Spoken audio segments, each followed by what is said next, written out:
that Vic Reeves song, I'm Dizzy, I think it was called, wasn't it? I Feel Dizzy. I feel dizzy about the budget. We're a week and a half away from it. Talk about the hokey-cokey. Rachael Reeves said on Monday this week, I think it was, that it would be possible to stick to manifesto commitments and not raise income tax. But she said, and I'm quoting, that would require things like deep cuts in capital spending, giving it more than a major hint that she was going to increase income tax in the next budget. And we learned today that she's not going to do that. We're talking a moment with Natasha Clark, LBC's political editor, about what she might be doing instead and what this all tells us about the political shenanigans at the moment. But as that budget approaches, we'll have it all here on LBC. On Tuesday of this week, LBC's Andrew Marr said, in his view, it's time to just scrap the entire budget concept. The budget is a stupid idea. Not just this budget coming later in the month, although probably that too, but the whole idea of the budget, the whole annual fandango, the big lead-up, the rumours, the leaks, the counter-leaks, the big reveal, the red box, the hysteria in the chamber, the excitement in the think tanks, the desperate journalism of the hour, the graphs, the explainers, the red books. All of it, the whole thing, should just go. Interesting theory, but I love Budget Day, I have to say, as a broadcaster. It's very interesting. Natasha Clark is here, LBC's political editor. There has been something of a feel this time around that we've had a budget almost every single day, not least the speech given by the Chancellor, a week ago on Monday? Yeah, no, I don't want to scrap Budget Day. I think it's great fun. It's great fun for all us journalists and broadcasters seeing all of this happen live and unravel in real time as well. And but that has serious implications, doesn't it, for the government's economic look, at the very least? It's probably fair to say that this budget and the last have been two that I think have been, probably some of the most. In terms of the way that the Treasury and the people in government have been sort of getting the news out a little bit ahead of time. So there was a huge worry that didn't happen at the last budget. So obviously we had the spring statement and there was a lot of pitch rolling for what that might be in it, because they feared that they didn't give business enough warnings or behind the scenes or get ready that this might be a little bit difficult. And they've been arguably pitch rolling this one since probably the summer, haven't they? They have, and there's a sense that part of it is just performative almost, or stuff that doesn't really matter. But some of it really does matter. If people are holding their breath and not making any financial moves, whether that's businesses or private individuals, on what they might buy, whether they'll do up their house, whether they'll move house. That matters, doesn't it? It does. And actually, I spoke to somebody who works in the sort of property and development sphere earlier this week, and they said that absolutely that's been the case since it was first floated that council tax and stamp duty might face a shake-up. That was ages ago. That was months ago. That's right. They said they've been seeing a real slowdown in their sales and what's happening in the market, and people are just waiting until the budget to figure out if there are any changes on stamp duty. And obviously there have been these rumours that the Chancellor has been looking at raising income tax floating for weeks. I mean, that's been the biggest, hasn't it? And there was a point where I thought, are we doing this? Are we, the journalists in our conversations, inventing this possibility? But we weren't, were we? They were really giving it thought. They were. And, there was so many different briefings going around, and also specific details about the things that they were looking at, the 2 pence rise in income tax, and then, the national insurance cut to sort of compensate a little bit for it. There were details about what the Chancellor was looking at. And of course, it's only last week that she gave that really gloomy speech where we all went to number 10 Downing Street. She warned us we would all have to pay a bit more. She warned us we'd all have to do our bit. It felt like she was preparing us for the income tax rise. She's preparing us at least for a very difficult budget. And obviously, she didn't say during that press conference, I'm going to raise your taxes, but that was the implication. The implication was this is going to be difficult. She repeatedly refused to tell Andrew Marr when he spoke to her last week that this wasn't the plan, that the income tax rises weren't on the cards. She did another interview this week where she said she could avoid big tax rises, but that would mean big spending cuts instead. The Prime Minister at PMQs, again, repeatedly refusing to rule it out. This isn't a crisis of journalists making. This is politicians wanting to keep that nuclear option on the table. But then last night, that scoop from the Financial Times revealing that the Chancellor is now considering that change of direction yet again. So speaking to people in government this morning, according to them, people familiar with the Chancellor's thinking, that sounds to me like it is now likely that that income tax rise will not now happen. However, there's always a but. There's always a but. So I'm told that the Chancellor has been given better, essentially, tax receipts than they thought. They've seen better wage growth. They think now there is a smaller economic black hole to fill. However, what we do know is that Rachael Reeves still wants some headroom to avoid having to do this whole rigmarole all over again next year. And I'm told that there are other options on the cards. Firstly, freezing income tax thresholds. I think this is definitely going to happen. I don't think there's anybody else in Westminster that doesn't think this is going to happen. Rachael Reeves has said that she will at some point unfreeze those, but it's just too tempting not to, just to keep that freeze in place. And just explain why that's significant before we get on to potentially lowering them. So essentially, all of our wages are going up, and more people are being dragged into paying the higher rate and the middle rate of tax. So that means more receipts for her. So essentially, I think that is probably likely going to happen. The second thing is that the Treasury are looking at whether to lower the threshold that certain people start to pay tax. So the personal tax allowance at the moment, it's $12,570. Below that, you do not pay income tax. Could that be lowered? I'm told that is one thing that the Treasury are looking at, which would take a lot of people who currently don't pay any income tax at all into an income tax bracket. Yeah, so the Tories have raised this repeatedly for the last few years. It's been a feature of many a budget over the last government. So if you reduce that, say, to £10,000, anybody earning between £10,000 and £12,000 last year will now have to pay income tax for that time. Where they hadn't before, yeah. So my question is, Sheila, is this breaking the manifesto promise? Because you're not raising income tax technically. You're not raising those thresholds. But people's income tax is going up. But people's income taxes will be going up. And actually, it does remind me a little bit of what happened last year when we had the Chancellor saying, I said there would be no national insurance raise for working people. Yeah. And I'm not going to change the rate at which workers pay national insurance. Of course. Enter businesses. And we know that they raised the business rates. They raised the national insurance on business. That was seen at the time. We had a huge discussion. Does this break Labour's manifesto promise, yes or no? So are we moving from a stage where Labour were thinking it's too politically risky to risk openly breaking our manifesto?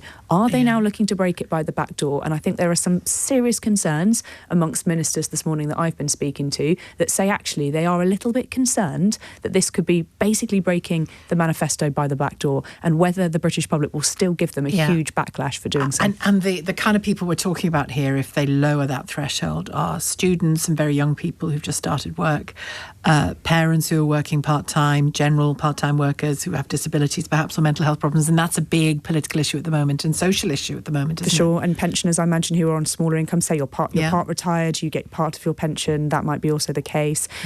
But also, it's very clear that actually this is still going to be a painful budget, despite all of these reports that we've seen in the last sort of 12 hours or so. It still sounds like it's going to be very difficult. Changes, I'm told, that basically are on the cards.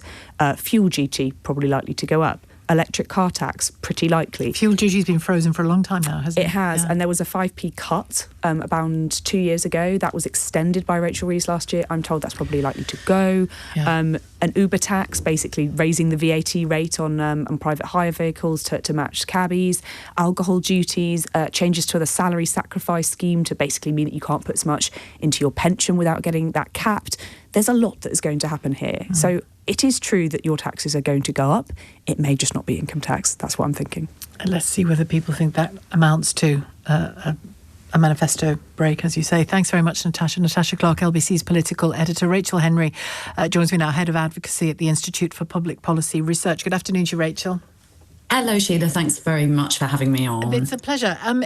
Are we seeing here kite flying that's gone a bit too far ahead of a budget? Is that what's going on?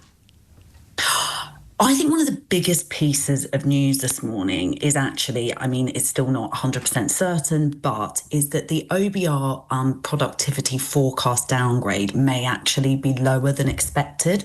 So that means that the Chancellor may have to meet a much lower than expected fiscal gap. That's really good news. IPPR has emphatically argued that this is not the time for a really big productivity downgrade. It's not the economically optimal time to do do it. And that really affects the policy choices that the Chancellor can make in terms of which taxes to raise. In our view, if the fiscal gap is much lower than expected, we don't think income tax... And explain what the fiscal gap is so that people understand what you mean when you talk about that. Yes. So the fiscal gap is made up of various things. The most uncertain element of it is to do with the OBR, who create the economic forecast on which the government makes its budget. They are going to downgrade their productivity forecast to bring it more in line with other forecasters. They've been a bit optimistic for many years. Right. That's an understandable thing to do to an extent, but we think the significance of the downgrade has really big real world consequences. So we think that really matters. And that is a huge, huge determinant of what the policy options are. And that has proved to be less bad than it had been. It's not proved. This is all speculation. Yeah. This is all speculation, but it does seem that potentially, if the reports this morning are to be believed, that the OBR's downgrade could be much lower. And So just in terms of the importance of this, it essentially means that we think that there's actually incredibly sensible options on taxes with those with the broader shoulders that would meet that fiscal gap. Such as? There's things like property taxes, CGT and income tax rates could be aligned, gambling taxes, potentially a levy on banks. There's various options that really target. And again, just because I'm conscious of keeping up with the jargon. And there's no offence to you, but there just is a lot of jargon in economics, isn't there? When you say CGT could match income tax, capital gains, which is lower at the moment than income tax, could go up quite significantly and match it, is what you're suggesting here. Exactly. So capital gains tax is one that is really, really unfair. It means that many millionaires end up paying a much lower rate of tax than cleaners. That's because they pay CGT on the income from their wealth, whereas we all just, pay on the income wages. Tax. Yeah. Yes. But it's still income, isn't it? And it's still wealth. Exactly. And it's also an incredibly dysfunctional tax design that also really holds back growth. This is also an area of big consensus. So 9 think tanks last week signed something that basically said that, there's 7 key tax reforms that we think, are really holding back growth.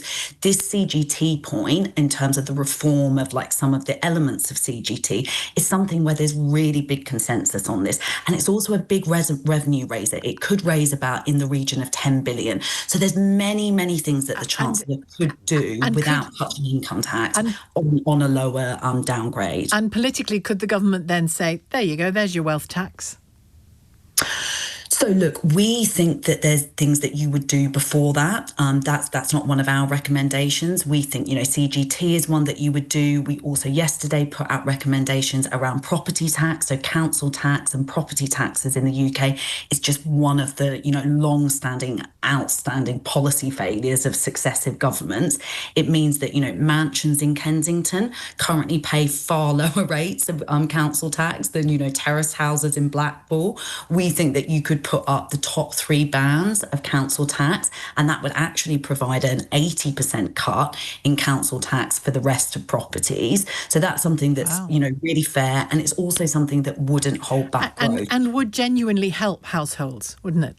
To have an 80% cut in your council tax would be massive. Look, there's a couple of things here as well. We think that this really needs to be a budget for both fairness and growth. It needs to be about fairness for people to accept it. People are struggling with the cost of living crisis, and they really have a sense that rich people need to pay their fair share. We did a lot of research, into public opinion, and there is huge support behind those proposals. And on that rich people need to pay their fair share thing, those who push back against that often say, look at this pie chart of how much the top earners pay. They're paying huge amounts of income tax, but that's just income tax. I mean, it's no small thing, but it's income tax. It's not tax overall on their wealth, is it?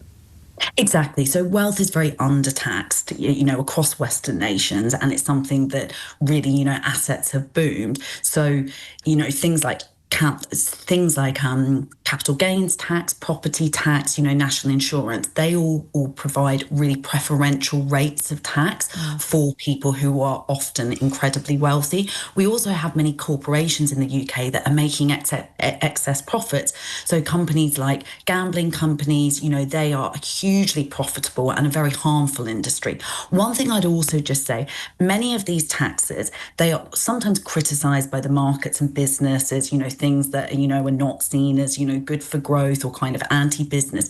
In fact, a lot of these things are really bad for growth. They are distortions in a really dysfunctional tax system that mean that a lot of kind of, business decisions and individuals' decisions end up being directed towards, engineering low rates of tax rather than driving productivity and growth. So there's actually really things that the Chancellor could do here that would be good in terms of reforming the tax system and good for growth and be much fairer. Well, let's see what happens in a week and a half. Thanks very much indeed, Rachel. Great to talk to you. Rachael Henry, Head of Advocacy at the Institute for Public Policy Research. A lot to think about there, isn't there, as an alternative to raising income tax in that explicit way that was feared. That more implicit way that Natasha was talking about is interesting.